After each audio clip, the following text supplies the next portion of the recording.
Humans evolved to carry. People were carrying babies. We'd go hunt and we'd have to carry all the meat back to camp. And then we got cars, we got grocery carts. And I think we've lost a really important form of human movement and physical activity that we were literally born to do. You're getting cardio stimulus, but you're also getting strength work. It absolutely shaped us into who we are. Health Lab, I want to shift us to rocking. Okay, I really dislike rucking, but now you got me rocking. So tell us why rucking and things like it are so valuable and are distinctly different than like quote unquote hitting the gym. So I'll tell you how I sort of came to this realization. Started writing about this in the first place is that when we were in the Arctic, we're hunting, right? So when you look at why humans are good at running, and by the way, we're good at two things. We're good at running, we're good at carrying, and I'll tell you why we're good at carrying. So the reason we're good at running is because we evolved to run long distances to chase down animals in the heat and spear them. So humans are really good at cooling ourselves in the heat, right? And we can run these long distances. Other animals can't manage their heat, so we'd slowly but surely run down animals. Eventually, they would get too hot, they'd topple over from heat exhaustion, and then, bam, we'd kill them. So this is a theory it's called persistence hunting. So we won the thermorelation game, we run the thermoregulation game. Yeah, so we sweat, we don't have much fur, and then our bodies are also designed for this type of persistence hunting. Like this explains why I have these big butt muscles, these arched feet, whatever. We go up to the Arctic, we're hunting, eventually successfully hunt a caribou, and we're taking every usable part of it we can. So we load our packs with all this weight. It's like 100 something pounds in this damn pack and start walking back to camp. I'm just thinking about this research about, okay, humans evolved to run large distances so we could hunt. Great. What happens after you actually kill an animal? You got to carry that damn thing back to camp, right? And so it occurs to me, well, wait a minute. We're also pretty unique among animals in that we can carry weight. Like no other mammal can just pick up weight on its own and carry it a long distance. That's interesting. So I just start looking into this and yeah, humans are the only mammal that can pick up a weight and carry it a long distance. And it absolutely shaped us into who we are. It allowed us to really conquer the globe because we could take tools into the unknown, right? We can walk, we can cover these long distances on our two legs and our feet.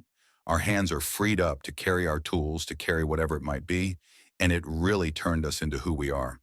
Now, the thing is when you look at running, plenty of people run, right? Like running and marathons, that is a popular activity.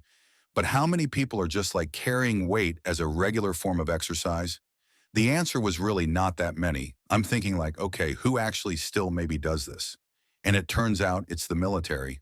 So rucking is sort of the main activity of physical training in the military, just throwing weight in a backpack and going for a long walk. And I've actually started to sort of even shift my language from using the term rocking to simply saying walking with weight or weighted walking. And the reason for that is if I tell my mom, hey, you should rock, she goes, oh, okay. And she types in rock and she goes, what the hell is this military stuff, Michael? I'm 75 years old. So I've started to call it more walking with weight. So it's a little more approachable for the masses. But I think the benefit of it is that you're getting cardio stimulus because you're covering ground. But you're also getting strength work because you've loaded your skeletal system, your muscular system. And that comes with a lot of benefits. You kind of got this two-in-one. So it generally will burn more calories per mile than walking or running. And that is simply because you've added extra weight. Of course, if you're running, you might cover more distance in the same amount of time. But if you just compare it by distance, it's burning more calories.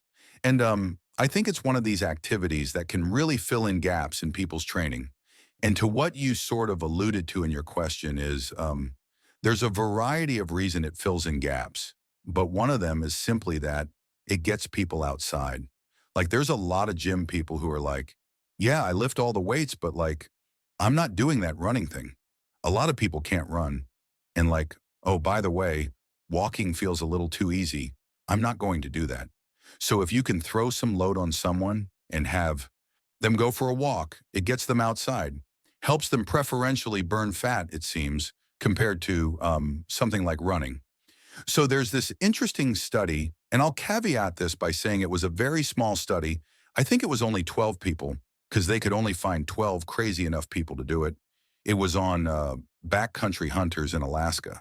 And so these guys carry these heavy packs out into the mountains for, a week or whatever, and they test them and they ended up losing a significant amount of weight, but it was all from fat. They actually gained like a very minute amount of muscle. And that really shouldn't happen in the context of going out and losing weight, right? You're probably going to lose fat along with muscle, but with this, they ended up losing mostly fat. So I just think it's this amazing activity that we really woe out of our lives due to technology. Humans evolved to carry. People were carrying babies like every day in the past. We'd go hunt and we'd have to carry all the meat back to camp. We would carry food that we gathered like gathering. We're hunters and gatherers. Gathering is literally walking around finding some food, carrying it, finding more, carrying it back to camp. And then we got, cars, we got grocery carts, we got XYZ, we got furniture dollies that we don't carry as much. And I think we've lost a really important form of human movement and physical activity that we were literally born to do. And so my suggestion to all the listeners is get some weight and carry it. Easy to throw some weight in a backpack and go for a walk, and it'll be good for you. How much weight and how far? So if someone is just starting, I tell them to start light. I got all these people in the military. Rocking destroyed me. Okay. Well, how much did the military start you with? 100 pounds. It's like, well, yeah. It's like if you did anything at that intensity immediately, just immediately went into like the red, you're going to get injured. It could be squatting. It's like, yeah, I tried to max out on my deadlift every time I deadlifted. The first time I deadlifted, therefore, no one should deadlift. You need to ease into this. So I tell people, women can start with anywhere from 5 to say 20 pounds suggest.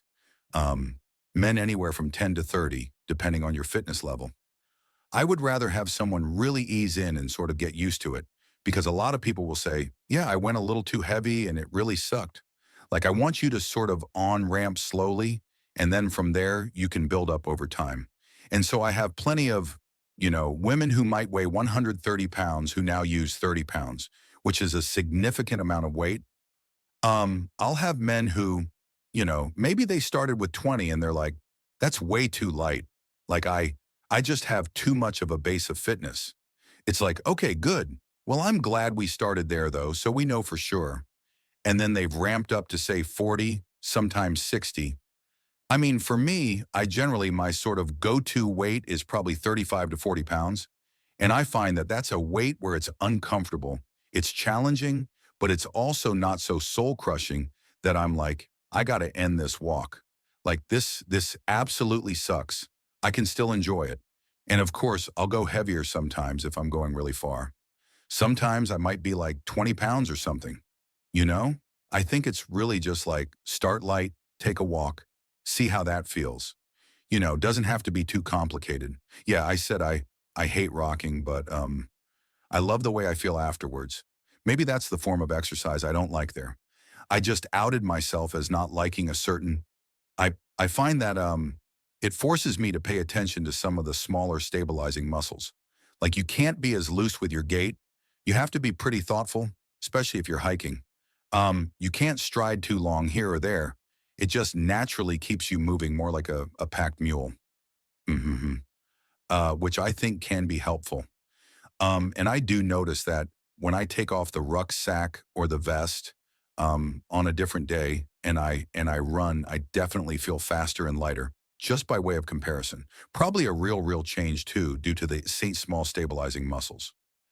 This thing about losing more body fat will get people motivated. People love that. Works. I think it's also a good tool for runners because the injury rate is much lower. So if you're within a reasonable amount of weight, like of course if you go up to these crazy weights. So I generally tell people, if you just want like a firm number, don't go over 50 pounds. If you want a more sort of dialed in number to your body weight, don't go over a third of your body weight. There's a lot of military research that suggests that. But even for me, like, I don't go up to a third of my body weight all that often, unless I